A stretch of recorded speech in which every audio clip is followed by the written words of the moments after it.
Saudara Pengurusi Tetap, Saudara Setiausaha Agung, Pengarah Kongres Wan Nazmi, pimpinan Keadilan, Perwakilan, Mahati dan rakan-rakan sekalian. Alhamdulillah, kita panjatkan setinggi-tinggi kesyukuran kepada Allah SWT. Kita dapat menyempurnakan Kongres walaupun secara maya, tetapi semangat ukhuwah dan persaudaraan itu tetap mantap. Terima kasih kepada pasukan, petugas, di pejabat dari seluruh negara yang cuba menyempurnakan suatu kaedah yang agak baru, yang sesuai dan ada hikmahnya kerana memaksa kita memanfaatkan kecanggihan teknologi baru ini. Ya, maknanya apapun sekatan terhadap kebebasan bersuara, mengungkap pemikiran, tidak mungkin berkesan sekiranya kita dapat memanfaatkan kemudahan teknologi maklumat yang baru.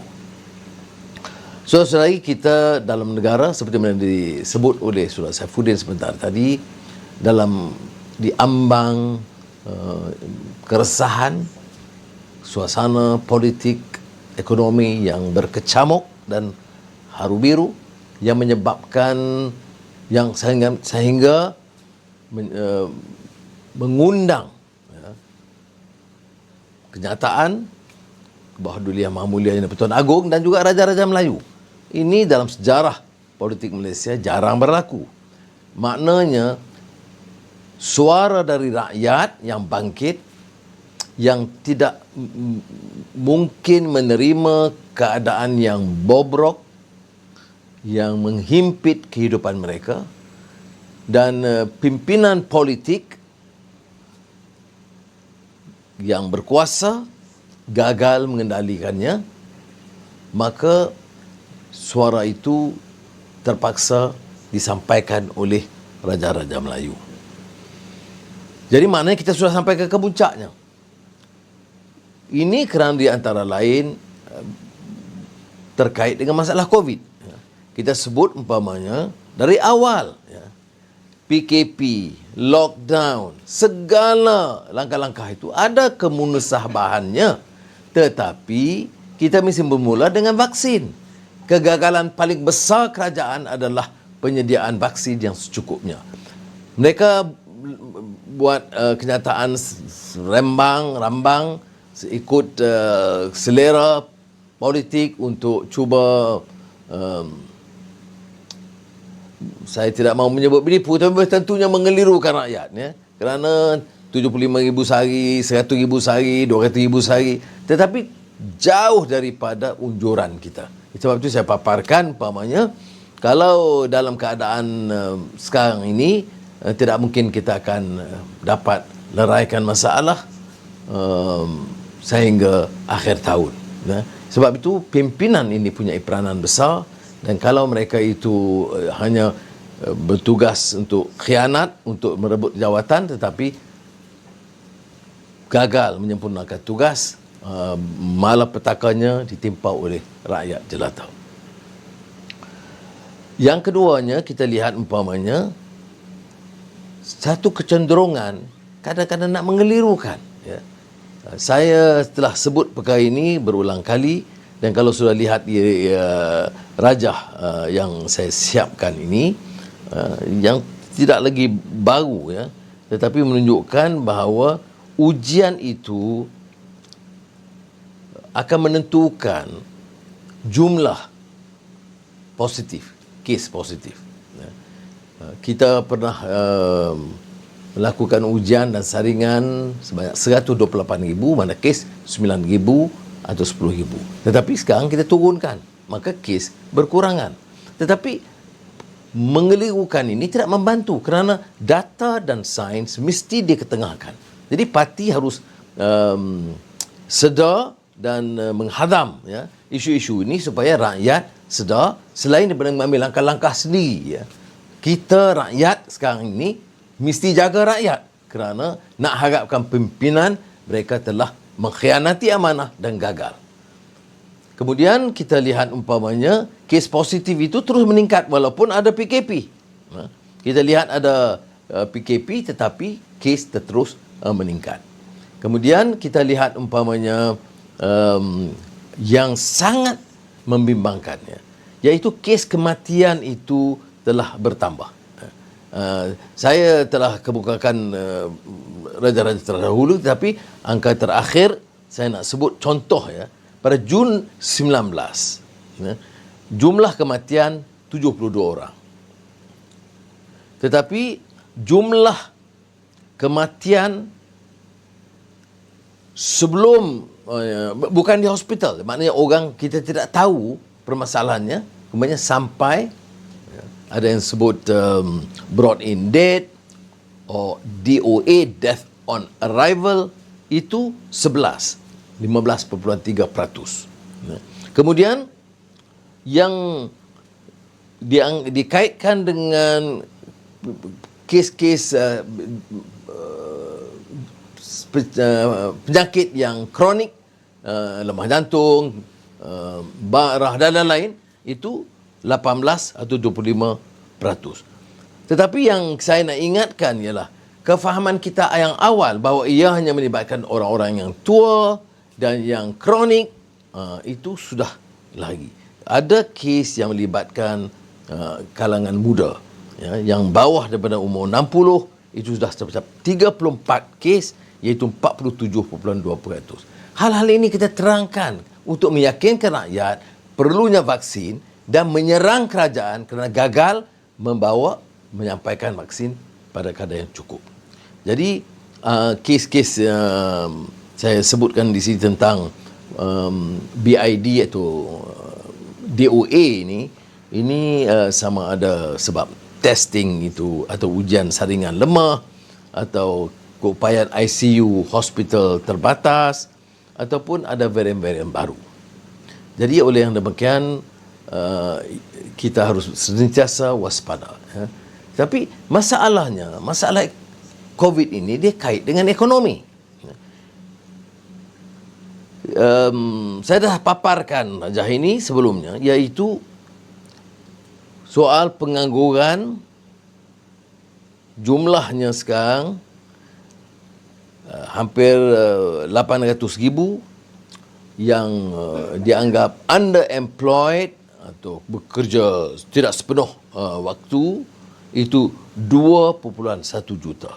Dan saya tegaskan, pimpinan keadilan di semua peringkat harus faham. Bila kita sebut orang itu ada kerja, tarif Jabatan Statistik itu bermakna orang itu bekerja 1 jam 1 hari, 1 jam 1 minggu, itu dianggap bekerja. Kalau dia agak kerja tetap, dan ini tentunya merisaukan kita. Kerana kerja 1 jam 1 minggu memang terlepaslah. Orang kata syuru dia, makan pun tak boleh, tak cukup. Jadi oleh demikian keadaannya gawat, ya.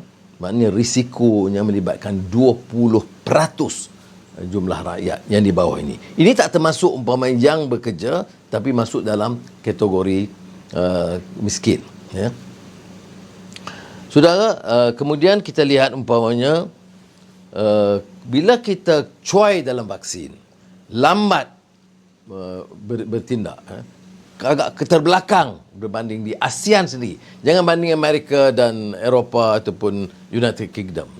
Maka dia akan melibatkan kos yang terlalu tinggi dan memerlukan suntikan. Bila kita ada PKP, orang tak boleh kerja, kemudian bantuan itu sedikit. Ini orang lebih melarat hidup dia. Jadi itu yang kita tekankan kerana pimpinan ini sudah tercabut, dia terpisah dari masalah dan derita rakyat. Jadi kemudian kita menjangka pakai ekonomi. Kita kena faham ekonomi ini bukan dari menteri. Menteri kau tanya pelaburan masih baik, meyakinkan, ekonomi terkawal, rakyat selesa. Ini menjadi cerita purbakala, ya. Pimpinan yang tidak faham masalah di bawah dan derita rakyat kerana hidup mereka selesa, allowance mereka tinggi, kerja mereka kurang. Jadi oleh kerana yang demikian, dia tidak dapat memahami, menghayati permasalahan rakyat. Jadi apakah unjurannya? Semua unjuran itu semua telah lagi sasar. Kerana unjuran tidak lagi tepat dan bercanggah dengan unjuran pakar-pakar ekonomi.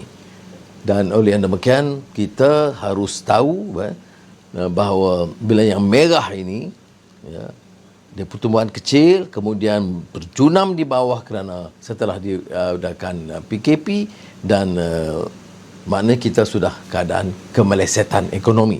Dan unjuran untuk tahun ini juga tidak meyakinkan.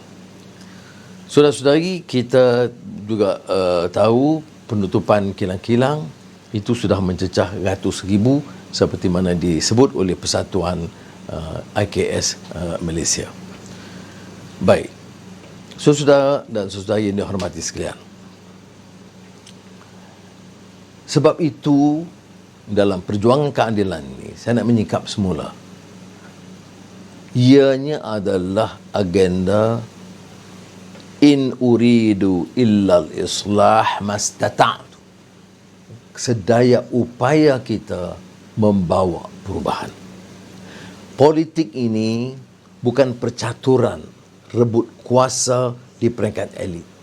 Sekarang ini umpamanya ada orang yang cuba sama ada pertahan atau merebut walaupun tidak lagi mewakili aspirasi rakyat.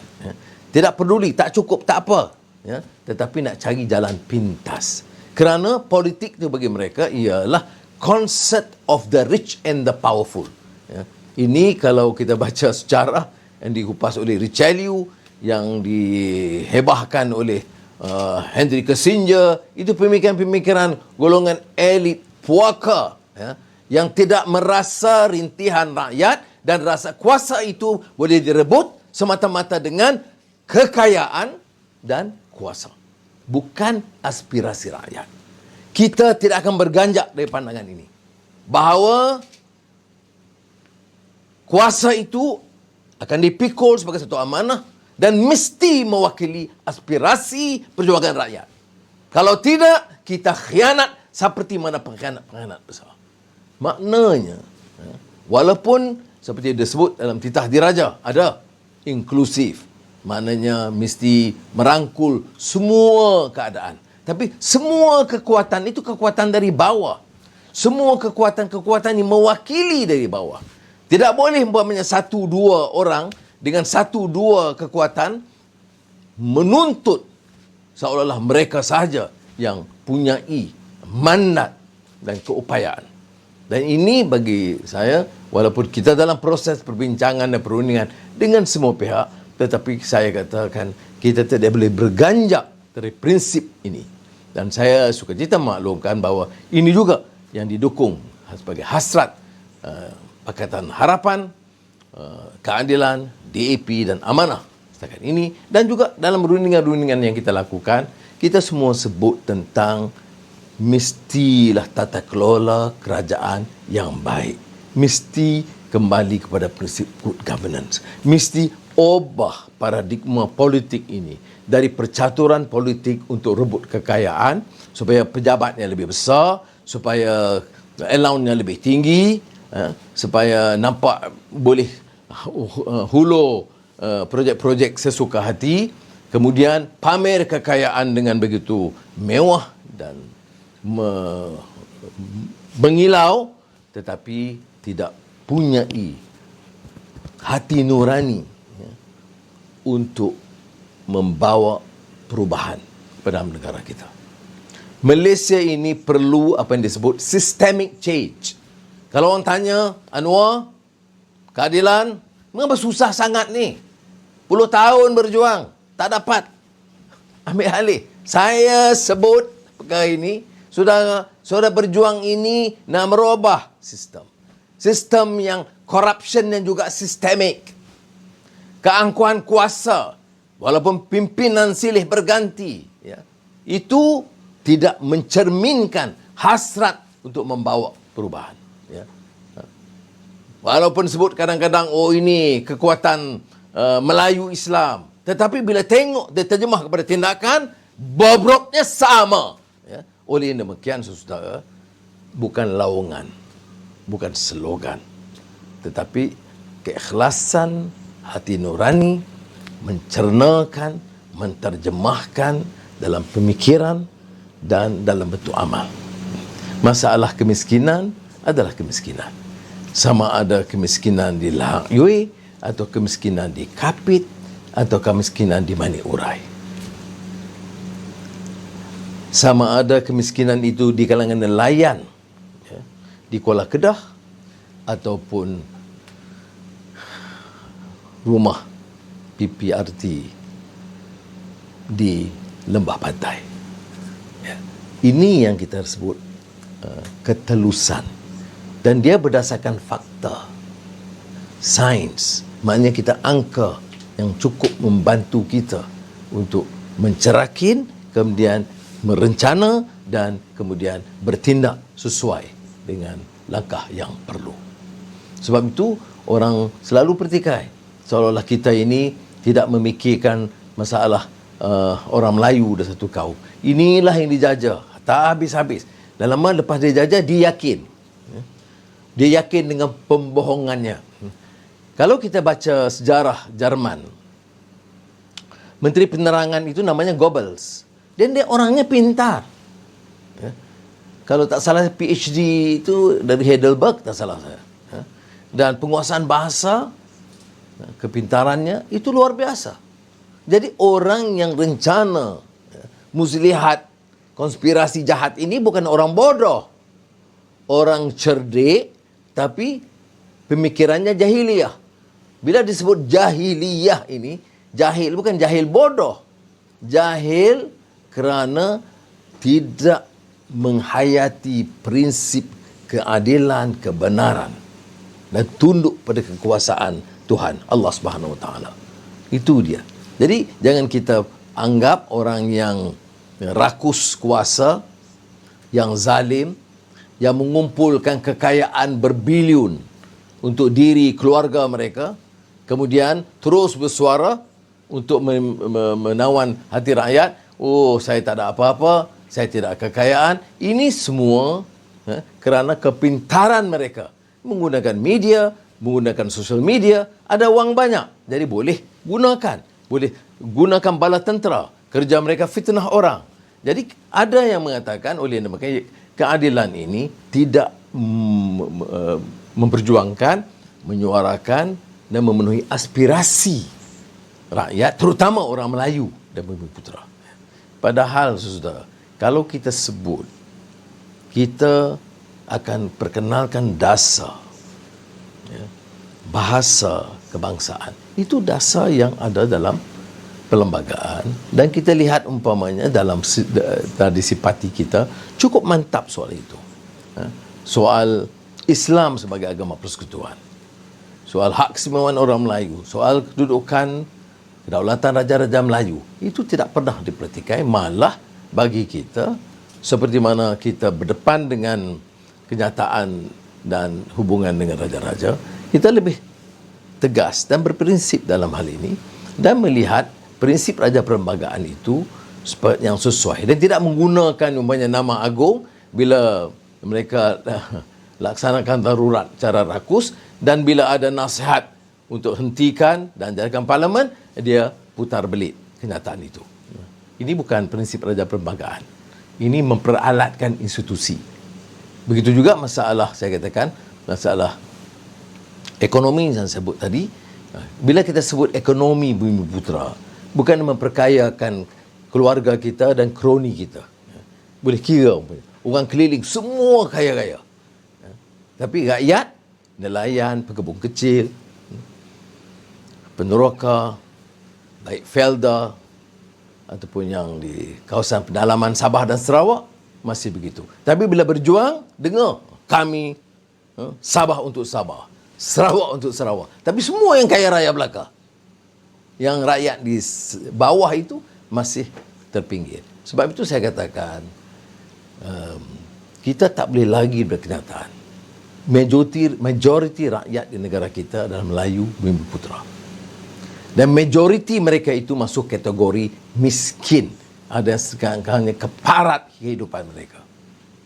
Oleh demikian, cukuplah dengan slogan, kita perkenalkan bahas dasar. Apakah dasar membela dan membasmi kemiskinan yang boleh merentas kau? Kalau jiran kita, saya beri contoh selalu, jiran kita itu, majoriti Melayu, ada 1-2 keluarga Cina, 1 keluarga India, atau 1 Iban. Apakah umpamanya kita harus beri makanan, bantuan kepada 1 kaum saja? Ini tanggungjawab dan kesedaran agama, kerana agama itu tidak boleh terpisah dari sifat rahmah, kasih sayang. Kita kadang-kadang kita bicara soal agama ini dengan bunyi hiruk pikuk gempar, tetapi dengan pakaian yang cukup orang kata bukan meyakinkan, tapi maknanya mengagumkan, tapi pelaksanaan itu tidak ke mana. Sebab itu ukurannya itu adalah pelaksanaan kata-kata yang dipopularkan oleh W.S. Rendra, penyair, tapi juga yang asasnya dalam Al-Quranul Karim, lima taqulu ma la taf'alun, ya. Janganlah kamu bicara yang kamu tak amalkan. Sebab itu puisi W.S. Rendra yang popular. Saya senang kerana dalam keadilan juga orang biasa dengan puisi-puisi, ya. Jangan kamu bahawa perjuangan itu adalah pelaksanaan kata-kata. Perjuangan itu bukan himbauan dan curahan kata-kata, tetapi pelaksanaan kata-kata. Oleh itu, saudara yang dikasihi sekalian, kita perkuatkan jentera, beri kefahaman. Dan apakah kita boleh katakan bahawa kita ini satu parti yang sudah perfect? Tidak. Kerana sejarah kita ini sejarah tidak terlepas juga dalam banyak pengkhianatan. Sejarah kita juga ada bibit-bibit di mana pemimpin-pemimpin itu bila diberikan sedikit kuasa mengumpul kekayaan luar biasa. Saya pernah baru-baru ini dalam perbincangan-perbincangan dengan orang-orang besar tertentu, dia kata, ya betul Anwar, tapi kena ingat dalam keadilan juga pernah kami saksikan orang-orang keadilan yang bicaranya berdegar-degar soal keadilan, tetapi bila diberikan kuasa corrupt, maknanya rasuah. Ini harus peringatan kepada kita, kerana bukan saja pimpinan, tapi saki-baki penyokong pun juga terpalit, kerana pada masa itu mata saudara-saudari itu nampak macam kabur, ya, tidak dapat melihat, ya. Walaupun dapat, kerana ukurannya ialah curahan wang sebanyak mana. Oleh yang demikian, saudara, harus kembali menggilap idealisme ini, ya. Bahawa perjuangan parti ini adalah untuk mempertahankan idealisme, adalah untuk mempertahankan prinsip.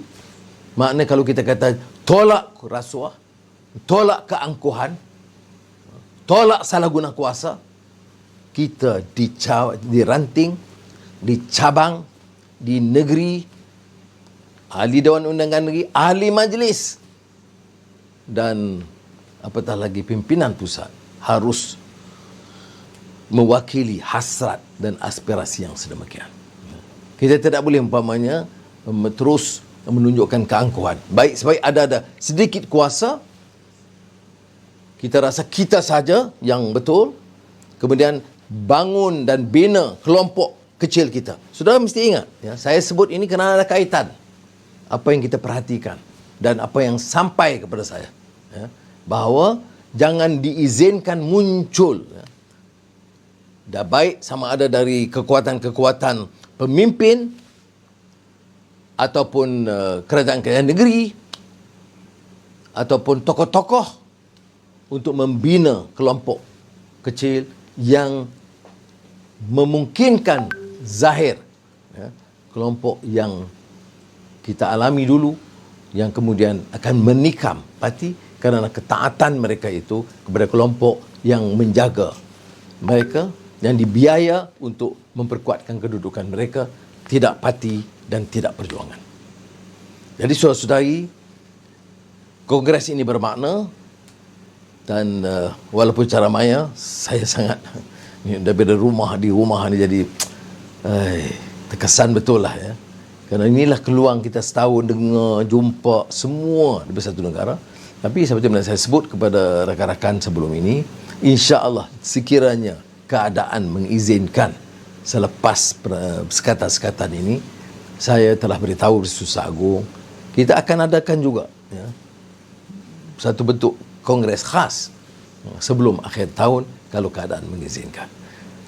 Sudah kita ikhtiar, kita bekerja, kita bergunding, kita gunakan exit strategi pelbagai, tetapi kita haruslah bertawakal kepada Allah SWT yang menentukan sukses, ujian, dan harus ada sedikit humility, sikap tawaduk.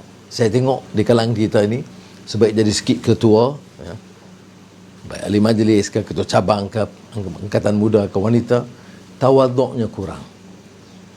Sebab tu saya nak ingatkan, tawaduk itu bila kita tawakal kepada Allah. Fatawakkal 'ala Allah, kerana sesungguhnya bertawakal itu akan memberikan kita lebih merendah diri, yakin, innallaha yuhibbul mutawakkilin, dan Allah mengasihi orang-orang yang menyerah kepada Allah. Sekian, selamat berkongres. Wassalamualaikum warahmatullahi wabarakatuh. Reformasi.